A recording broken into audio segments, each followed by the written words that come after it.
বানাচ্ছি নারকোল কোড়া দিয়ে চিকেন। কিছুই নয়, চিকেনের টুকরোগুলো ভালো করে ধুয়ে নিয়েছি। ধুয়ে নিয়ে তারপরে তাতে হলুদ, আদা, পেঁয়াজ, রসুন, কাঁচা লঙ্কা, টমেটো, নারকোল কোড়া, গোটা গরম মশলা সমস্ত পেস্ট করে নিয়েছি। নারকোলটা পেস্ট করিনি, নারকোলটা এমনি কুড়িয়েই দিয়েছি। আদা, পেঁয়াজ, রসুন, কাঁচা লঙ্কা, গোটা গরম মশলা, টমেটো এগুলো পেস্ট করে নিয়েছি। নিয়ে একসঙ্গে মাখিয়ে কিছুক্ষণ রেখে দিয়েছিলাম।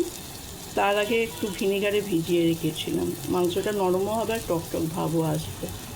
তারপর কুকারে সর্ষের তেল দিয়ে কুচনো কিছু পেঁয়াজ দিয়ে মাংসটা দিয়ে নেড়ে চেড়ে এভারেস্টের চিকেন মশলা আর সানরাইসের শাহি গরম মশলা দিয়ে নেড়ে চেড়ে নুন মিষ্টি দিয়ে হালকা একটু জল দিয়ে কষা কষা করে নামিয়ে নিয়েছি। খুব টেস্টফুল খেতে হবে, রুটি বা পরোটা, লুচি কিছুর সঙ্গেই খাওয়া যায়।